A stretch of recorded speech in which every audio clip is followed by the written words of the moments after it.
साफ साफ इनकार कर दो। कह दो कि चाहे वो बिलाल के बारे में सोचती रहे, लेकिन यहां से जाने के बारे में न सोचे। मुर्शिद सही, अब उसका मकाम, उनका मकाम कुछ और है।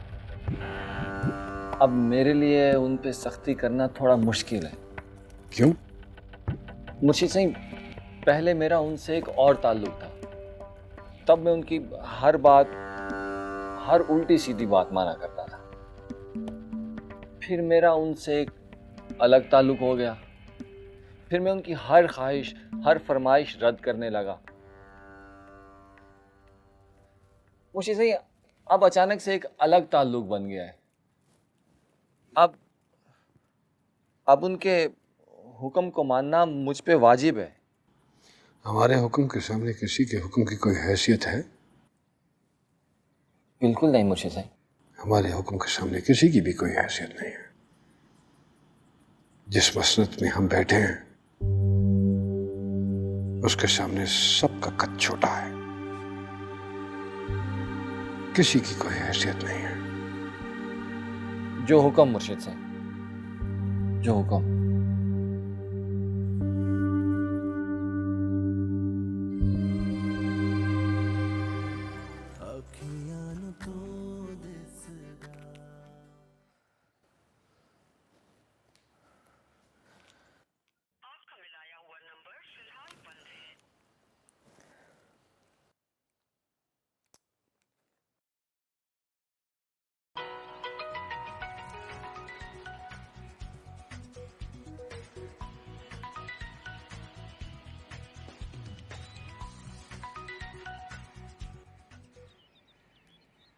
हेलो, कहाँ हो तुम सब?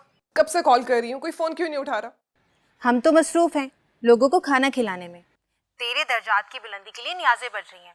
लक्ष्मी से 4 बिरयानी की देगी आई है और एक देग जर्दे की भी। हमें इस बात से कोई फर्क नहीं पड़ता कि तू वहाँ पे क्या खा रही है। अम्मी से कहना कि मुझे यहाँ से आके ले जाए। वो तुझे क्यों ले जाएंगे कलचू? उनकी तो शान बढ़ गई है। मोहल्ले वालों में, दोस्तों में, रिश्तेदारों में उनकी नाक ऊंची हो गई है। बस कुछ ही दिनों में हमारा घर भी दरगाह बन जाएगा और तेरे नाम के तावीज चलना शुरू हो जाएंगे हमारे घर से। मैं लंबी बात नहीं कर सकती हूँ। पहले एक मुलाजमा बेचारी मेरी वजह से निकाली गई है। वो तो तुझे तब लेने नहीं आए कलचू जब तू उनकी बेटी थी। अब तो तू पीनी बन गई है। अब तो सवाल ही पैदा नहीं होता। वो बहुत बुरा हो रहा है मेरे साथ यहाँ पे, बहुत बुरा। दम घुट रहा है मेरा, तुझे बता भी नहीं सकती हूँ क्या हो रहा है। तू प्लीज अम्मी को कह मुझे यहाँ से आके ले जाए, मैं मर जाऊंगी यहाँ पे। तेरे पास ना अब एक ही रास्ता है। क्या? भाग जा। भागकर कहाँ जाऊंगी मैं? बिलाल के साथ। इससे बेहतर ये नहीं है मैं अपना गला खुद घोंट लूं। देख कलचू, वो बहुत सीरियस है। वो निकालना चाहता है तुझे यहाँ से यार। निम्मो बकवास मत कर, अम्मी से बात करवा मेरी। मैं सच कह रही हूँ यार, मुझे खुदा की कसम। वो रात को मेरे पास आया था, कह रहा था कि हारून भाई को मार देगा ताकि तू आजाद हो जाए। निम्मो उसको कह दे, उसको हारून को मार देने से कुछ नहीं मिलेगा। हारून तो खुद एक कैदी है, पिंजरा तो कोई।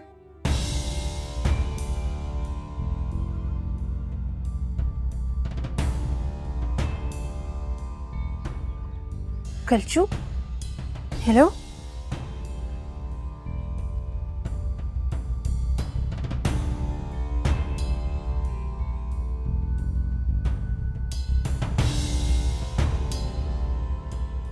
किसका फोन था?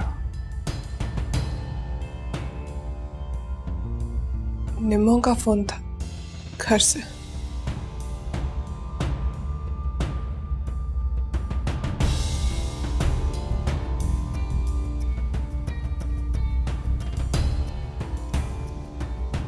तो ये मुलाजमों के फोन से क्यों बात कर रही हो? निम्मो से कहो कि इस पे बात करें।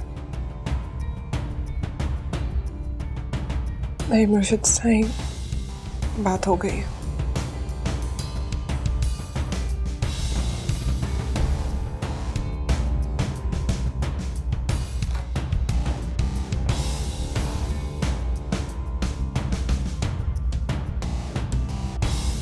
तुमसे मैंने कहा था कि तुम्हारी हैसियत बदल गई है। इन मुलाजमों से जरा फासला रखा करो। जी मुर्शिद साहब। मुरीदों मुलाजमों में हारून भी शामिल है।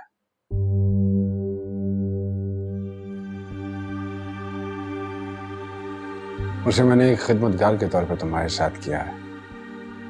छोटी मोटी जरूरियात या कामों की हद तक तो ठीक है बात, लेकिन अगर कोई बड़ी फरमाइश या ख्वाहिश है तो वो मुझसे कहो, मैं पूरा करूंगा। उसे ज्यादा हैसियत दोगी तो वो शौहर बनना शुरू कर देगा तुम्हारा, फिर तंग करेगा, खामखा उसका हाथ तुम्हारे दुपट्टे तक जा पहुंचेगा। और तुम ये बात अच्छी तरह से जानती हो कि फिर मैं उसके साथ क्या सलूक करूंगा और तुम्हारे साथ।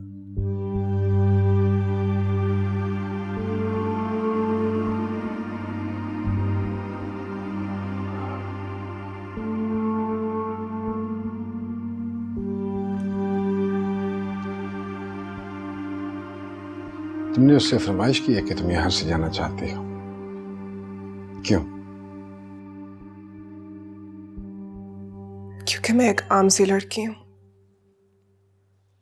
और एक आम सी लड़की की तरह ही जिंदगी गुजारना चाहती हूँ।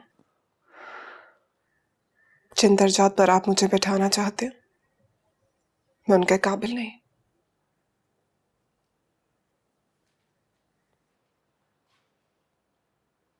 ये बात तो तुम मुझसे भी कह सकती थी, फिर उसको शौहर बनाकर मेरे सामने क्यों खड़ा कर दिया तुमने? क्योंकि आपने मुझे यहाँ बीबी साहिबा की खातिर रोका। अगर मैं ये फरमाइश आपसे खुद करती तो गुस्ताखी होती।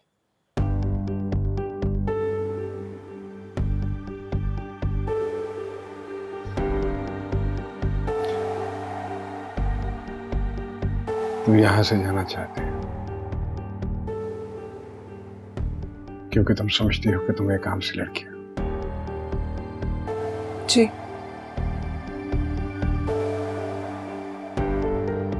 तो फिर सुनो,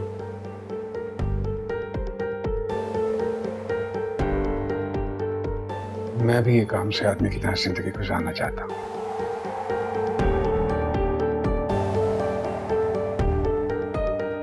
इसलिए तुम्हें यहां से जाने से रोक रहा हूं। मेरी मसनत और तुम्हारा दर्जा दूसरे लोगों के लिए है।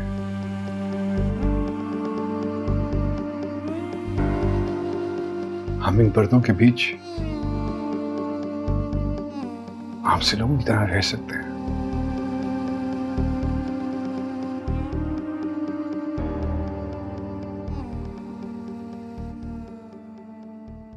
यहां से जाने का ख्याल दिल से निकाल दो।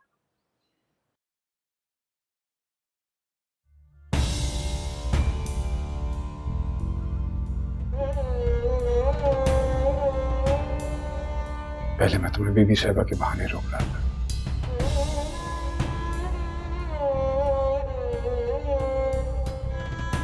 अब अपने लिए रोक रहा हूं।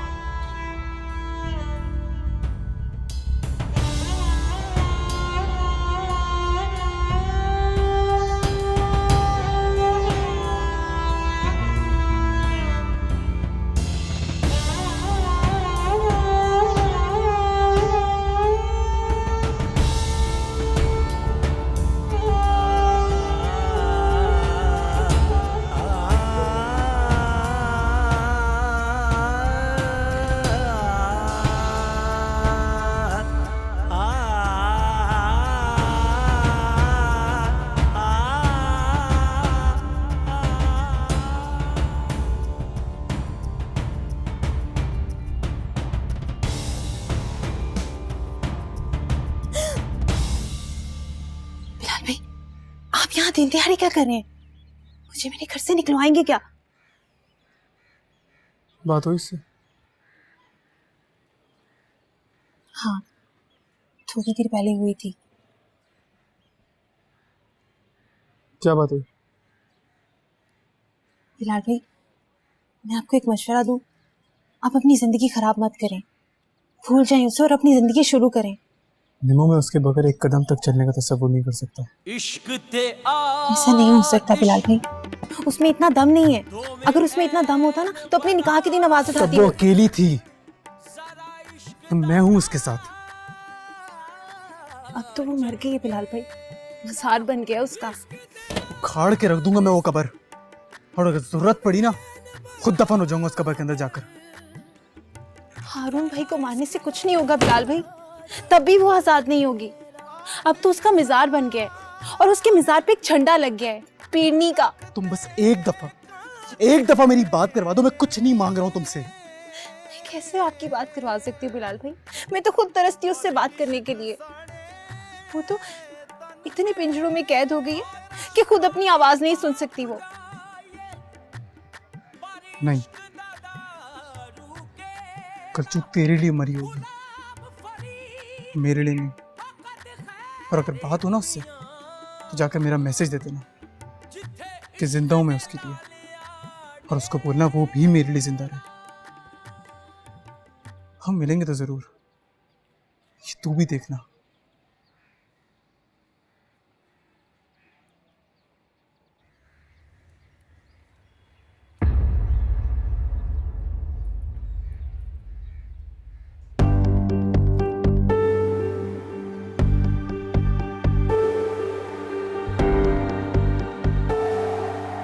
आपने सब कुछ सुन तो लिया होगा ताहिर ने।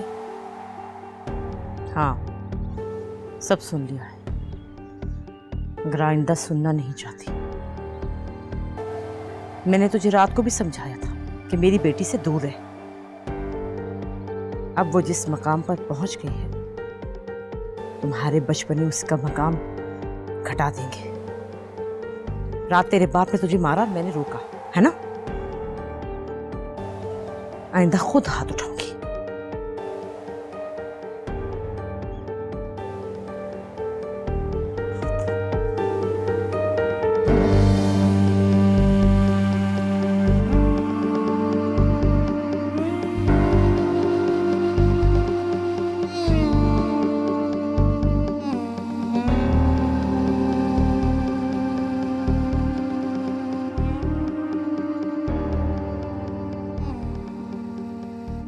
कुलसुम, ये जितने भी गिफ्ट्स हैं ना जो मुरीदों ने दिए हैं, प्यार से दिए हैं, अपनी ख्वाहिश से, या शायद मुझे खुश करने के लिए, तुम देखना मैं जब इन्हें खोलूंगी ना तो ये सब के सब बेटे के लिए होंगे। यहाँ तक कि पीर जी ने भी होने वाले बच्चे के लिए अपने बाप का नाम को सोच लिया। लेकिन तुम्हें पता है मैं क्या चाहती हूँ? बेटी। लेकिन मैं दुआ बेटे के लिए कर रही हूँ, क्योंकि बेटी तो सिर्फ मेरे लिए होगी और बेटा इस मसनत के लिए। कुलसुम, हमारे यहाँ औरत कितनी भी कमाल की क्यों ना हो ना, मसनत का मालिक सिर्फ मर्द हो सकता है। और मैं नहीं चाहती कि मेरी बेटी भी उन्हीं उलझनों से गुजरे जिनमें से मैं गुजर रही हूँ। तुम्हें एक बात बताऊं? मुर्शिद सही फैशन डिजाइनिंग पढ़ रहे थे। उन्होंने सबको ये बताया था कि वो बिजनेस एडमिनिस्ट्रेशन कर रहे हैं, मगर मेरी वजह से ना तो वो डिजाइनिंग खत्म कर सके और ना ही इस मसनत का पूरी तरह से मजा ले सके। अब सोचो कि अगर उसमें अपने बाप के खून से फैशन डिजाइनिंग का शौक आ गया तो बात कितनी बिगड़ जाएगी।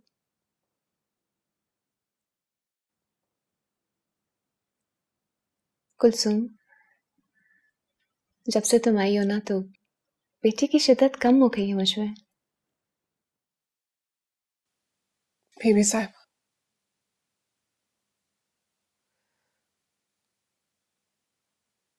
मैं अपने घर वापस जाना चाहती हूँ।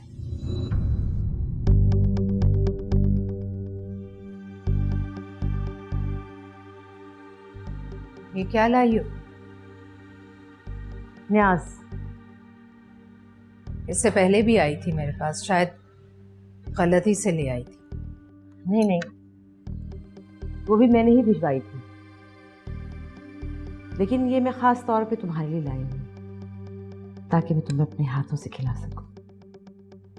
मैं खा चुकी हूँ तायरा। वो तो तुमने जर्दा और बिरयानी समझ के खाया होगा ना। ये मैं तुम्हें अपनी बेटी का मकाम और दर्जा समझाने के लिए खिला रही हूँ। वो भी पता चल गया मुझे। नहीं समझ आया। अगर समझ आया होता तो तुम्हारा बेटा मेरे घर की दीवारें ना फैला रहा होता। मैंने उसे रोकने की बहुत कोशिश की, लेकिन उसके साथ जो कुछ हो रहा है वो रोक नहीं पा रहा खुद को। उसके साथ इससे भी बुरा हो सकता है महनेगार। यही बताने आई हूँ तुम्हें कि कुलसूम अब सिर्फ मेरी बेटी नहीं, बीबी साहिबा की बहन है। और ये पीर घराने वाले अपनी बीवियों का नाम लेने वालों की जुबानें खींच लिया करते हैं। ये भी मैंने बताया उसे। इसका मतलब है कि तुम चाहती हो कि हमेशा के लिए छिन जाए तुमसे। वो तो अपना नहीं रहा तायरा, मेरा क्या रहेगा। उसका तो अपना आप छिन गया उससे। किताबें बातें मत करो मुझसे।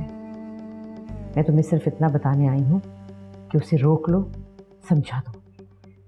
ये बात अगर मुर्शद साईं के दरबार तक पहुँच गई तो फिर मुझसे गिला मत करना। नहीं तायरा, वो बाज नहीं आएगा, क्योंकि उसे यहाँ तक पहुँचाया ही तुम्हारे मुर्शद साईं और बीबी साहिबा ने। उनसे कहो जाकर, जैसा एक झूठा तावीज़ बिलाल को कुलसूम की मोहब्बत में मुब्तला करने के लिए दिया था, और जैसा एक झूठा ख्वाब सुनाया था इस रिश्ते को तय करने के लिए, वैसा एक झूठ बोलकर आज़ाद कर देना उसे इस पागलपन से।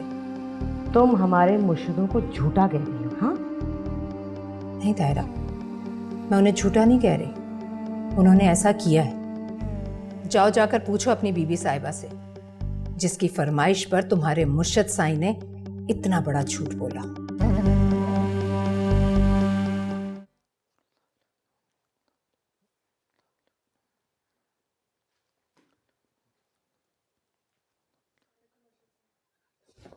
मुर्शिद,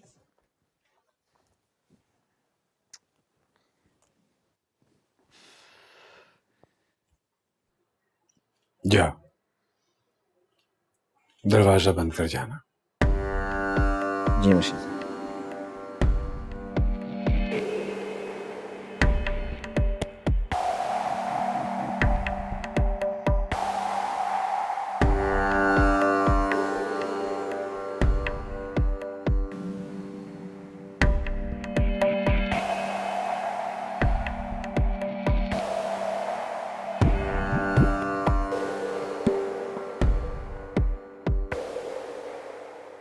इधर आओ, हमारे पास आओ, बैठो।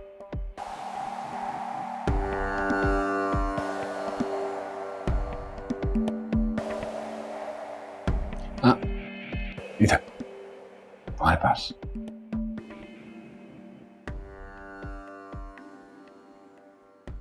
बैठ जाओ।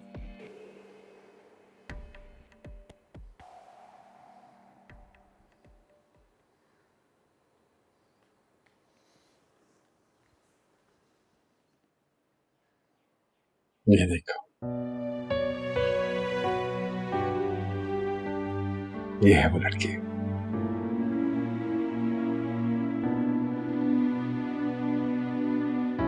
और ये मैं हूं।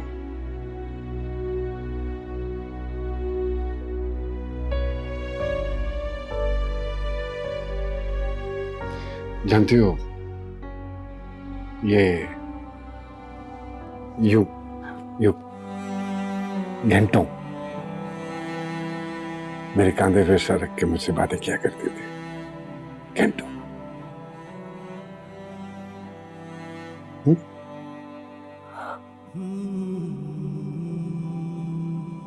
और फिर एक दिन मेरी जिंदगी में ऐसा आया कि मैं इसका सर अपने कांधे से उठाकर हमेशा के लिए यहां चला आया।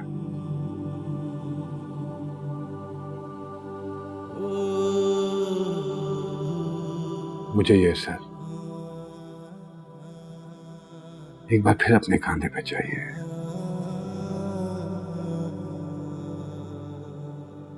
तुम्हारी सूरत में। बरसों गुजर गए हैं, बरसों गुजर गए हैं, लेकिन मुझे ये दोबारा मिल गई है। तुम में अगर यकीन नहीं आता तो देखो देखो, गौर से देखो इसे कुलसुम।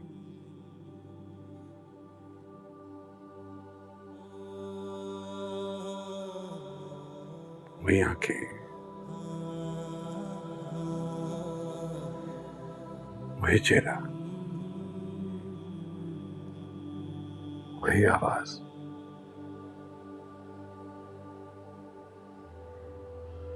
वही खुशबू।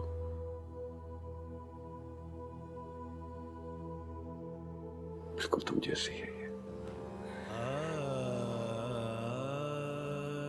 नहीं मुर्शिद,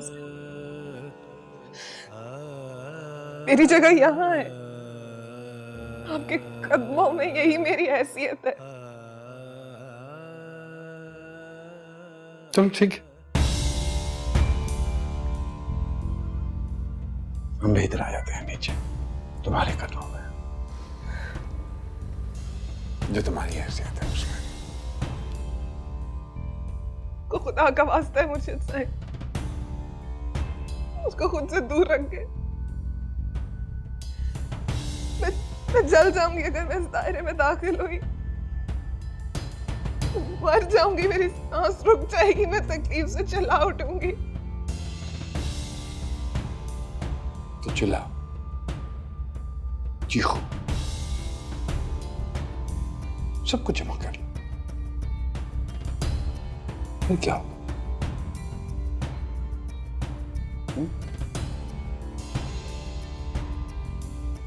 मैं सबसे कहूंगा कि रूहानी बीमार है, साया है, इसे इलाज की जरूरत है। पर्दों में चिल्ला होगा, यहां सिर्फ तुम होगे, मैं हूंगा, किसी और को आने की इजाजत नहीं होगी।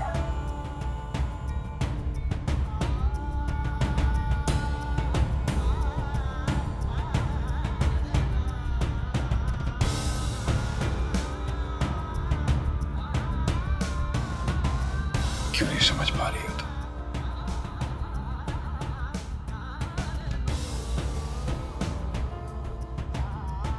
तुम्हारे बगैर नहीं रह सकता।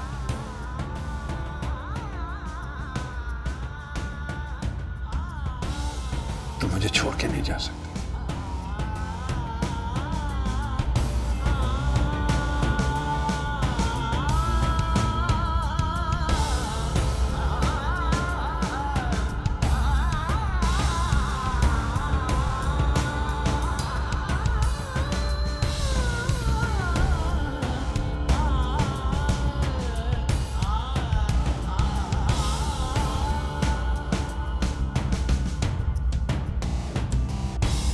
मुझे गुस्सा कैसे नहीं आएगा अम्मी?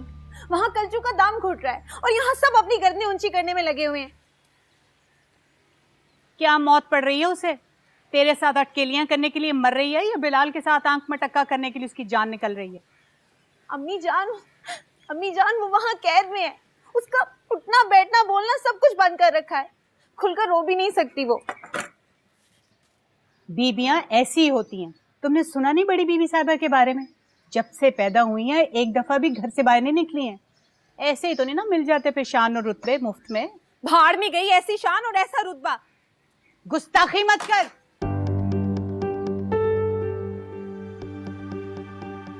तू अपने बारे में क्यों नहीं सोचती पगली? उसके जाने से तुझे कितना फायदा हुआ? देख, हाजी अब्दुल गफ्फार जैसे अरबपति आदमी ने तेरे रिश्ते के इशारे दिए तेरे अब्बा को। तुझे पता है रंगमहल में आधी दुकानें हैं उनकी। अच्छा, इसीलिए आप उसकी तारीफें करती नहीं थक रही थी। मैं भी सोचूं कलचू से एकदम शहजादी कैसे बन गई वो आपके लिए। ओ पागल, तेरे भाई को भी तो फायदा हुआ है इसका। वहां के मुरीदों ने उसे अपने सर पे बिठा लिया। आप उस दिन से डरे जिस दिन बाबा को इस बात का फायदा पहुंचेगा। कोई मुरीदनी जब आपके सर पर आकर बैठ जाएगी। बकवास बंद कर तू अपनी। जो मुंह में आए बोले चले जाती है, बोले चले जाती है। ठीक कह रही हूँ मैं।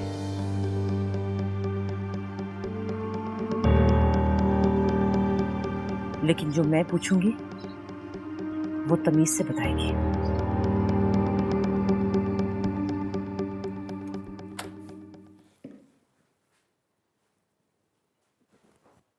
ये क्या कर रही हो तुम?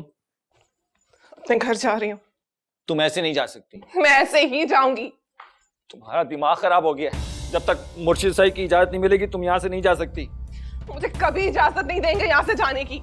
देखो जब वक्त आएगा इजाजत मिल जाएगी।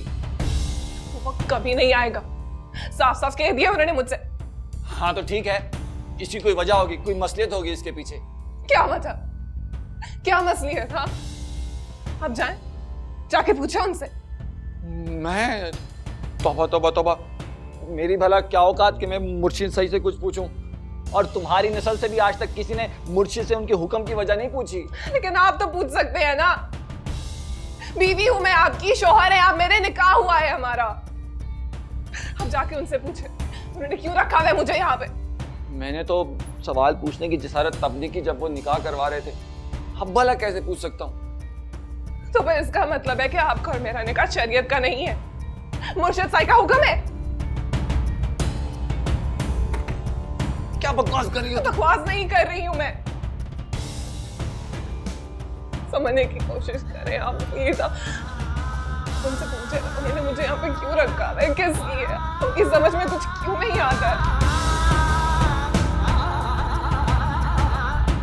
देखो कुलसुम, बुजुर्गों की मसलियत वही जानते हैं, हमें बीच में सवाल नहीं उठाने चाहिए। तुम्हारे और मेरे निकाह की मसलियत, तुम्हें यहाँ रोकने की मसलियत, तुम पे पाबंदियों की मसलियत, ये सिर्फ मुर्शिद सही जानते हैं। तुम्हारी और मेरी आफियत सिर्फ इसमें है कि हम सर झुका के रहें और बस खामोश रहें।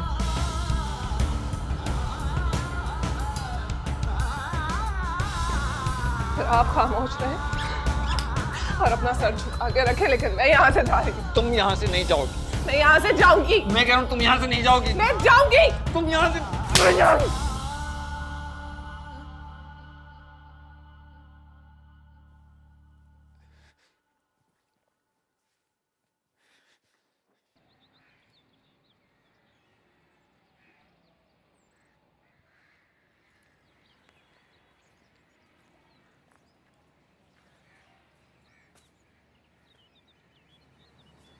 ये कुलसूम और हारून के बीच में क्या चल रहा है?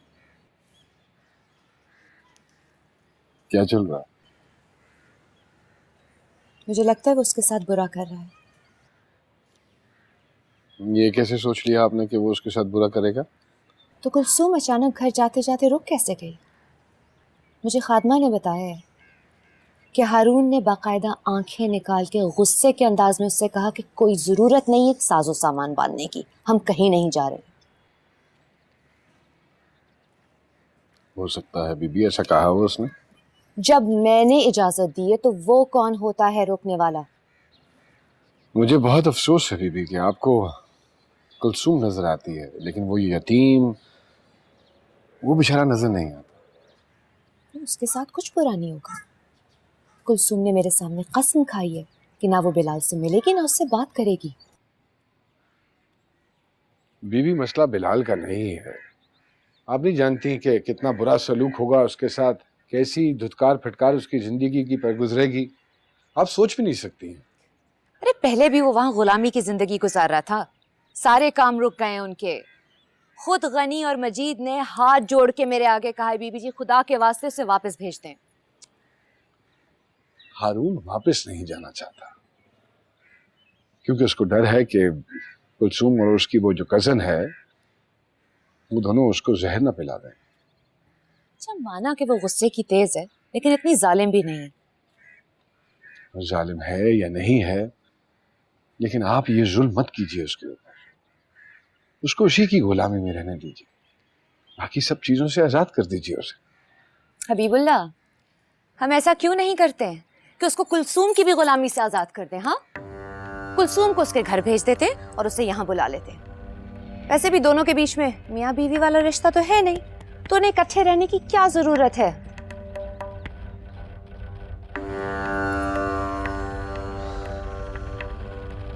नहीं, मैं हरगिज इजाजत नहीं दूंगा आपको इस बात की। इजाजत?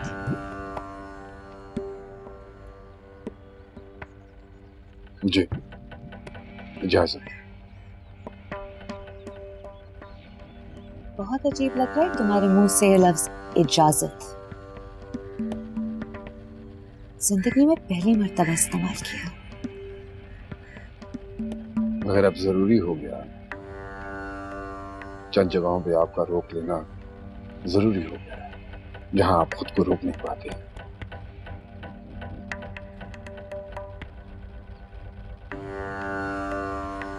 कोई कहीं नहीं जाएगा।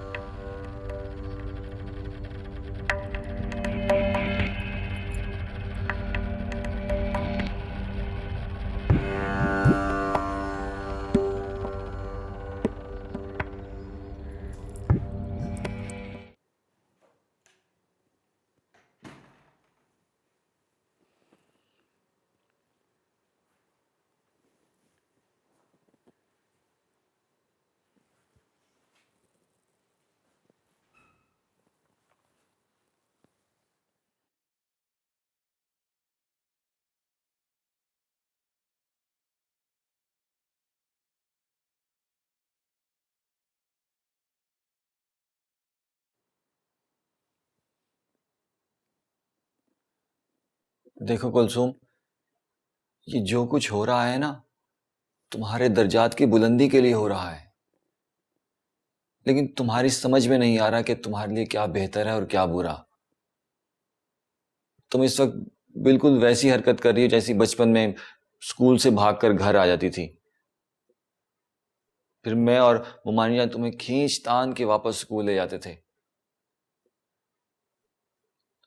और तुम्हें याद है फिर तुम्हारा स्कूल में कितना दिल लग गया था कि मैं और मुमानी जान तुम्हें खींच के वापस घर लाते थे।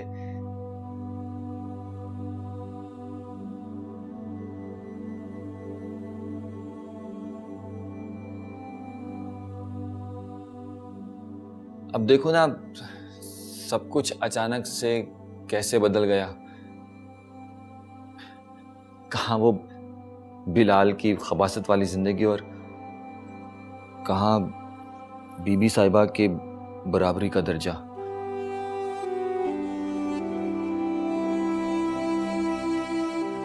लेकिन ये सारी बातें तुम्हारी समझ में क्यों नहीं आ रही?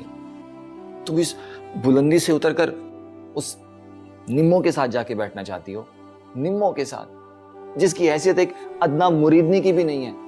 यूं समझो जैसे वो दुत्कारी भी है। अरे कुछ अरसे बाद तो वो तुम्हारे हाथ धो के पिएगी। थोड़ा सा हौसला रखो। ये मजाज से हकीकत का सफर है। तुम बस मुर्शिद सईं का हाथ पकड़े रखो, पहुंच जाओगी मंजिल को। और हम जैसे बेचारे रास्ते में भटकते रह जाएंगे।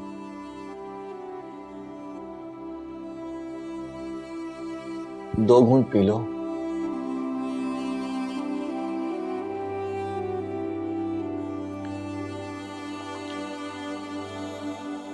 अच्छा ठीक है,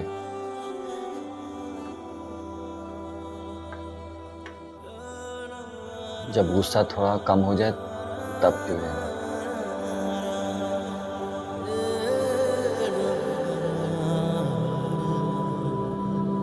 Hmm.